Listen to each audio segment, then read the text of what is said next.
Support this podcast via our Patreon and get more writerly goodness. Visit patreon.com/nanocast to join up.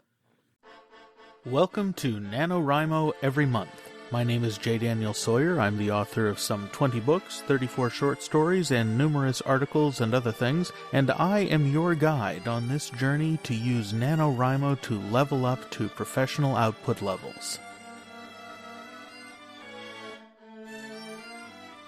Now it's day 5, and you may be starting to get into some of the big areas where you run into problems. Because you're not really a third of the way through the book yet, that's when it gets tough. But you are at the point when the world generally needs to open up. That small initial problem that your character started out with needs to introduce them to a bigger problem, and the tension needs to mount. And that can be a difficult thing to pull off. However, a writer named Stephen R. Donaldson wrote an article. It's actually at the end. It's the author's note for his book, The Real Story, which is a fabulous book, if very dark and difficult to read, in which he discusses a method of storytelling that's very like the Babylonian creation myth. In ancient Babylon, they had this idea that the world was created out of the conflict between chaos and order. There were orderly gods who were fighting a chaos dragon, and out of the corpse of the slain chaos dragon was created the orderly world.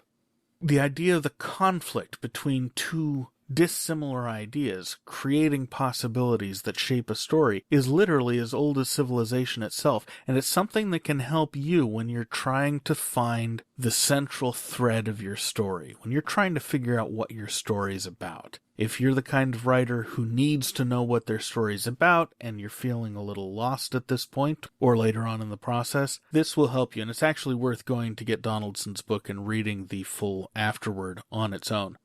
But here's the basic idea. Donaldson argues that every dramatic novel has two sets of things going on. One is that you have the essential transformation of roles. The hero becomes the villain, or the villain becomes the hero, or the victim becomes the hero, or there's some kind of movement over the course of the story. That's the easy part. That's going to come out naturally of the way that you tell stories. That's what character growth is. Luke Skywalker is a hapless, useless, feckless, cowardly pushover farm boy at the beginning, and at the end he's gone and risked his life and destroyed the Death Star. That's character growth. He's gone from being a victim, particularly a victim of his abusive uncle, to being a hero. That's a hell of a transformation.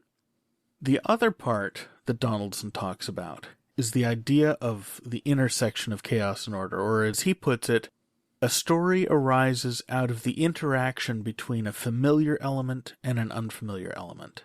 Now, these elements aren't familiar or unfamiliar to the reader. They're elements that are familiar or unfamiliar to the writer. You put them together. So, for example, if your story is an adventure set in an exotic location centered around someone who's based on your best friend in high school, or maybe based on the kind of person that you wish you were or that you used to be, the familiar element there is the character. The unfamiliar element is the setting. And so the way the setting affects that character and the things the character do in that setting are going to create knock-on effects that allow your story to grow. Sometimes it can be more abstract. I talked before about my novel, The Resurrection Junket. In that one, I had an unfamiliar main character. The main character was named Chanji Aya, and was a daughter of two refugees, one from China and one from India, in the aftermath of a war where the two sides were enemies. That's a cultural mix I have never written before, and it took me a long time to sort of get enough background to be able to write that character. Oddly enough, the familiar idea for me was the biotech involved in terraforming and exploring a new planet and having to die to get to this far-off place. But putting that character, who was unfamiliar to me, through this process that was very familiar to me, set the whole story in motion. Those were the only two pieces I need to go through this, what to me as a writer was a hell of a journey that ended in a place I wasn't entirely prepared to go. But because of that, it's become one of my favorite books.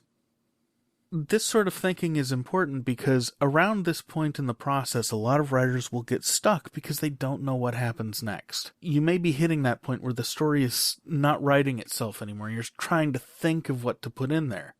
And it could be that the reason is that everything that's in your story right now is something familiar. The characters are the sorts of people that you know. The settings are the sort of settings that you know. The problems are the sort of problems that you're familiar with. If you're finding yourself in that kind of rut, what you may need to do is bring in something foreign. Bring in something that you're a little scared of, that you don't know quite how it works, that you don't know how it's going to affect the characters, and drop it right into your story, and let the characters figure it out.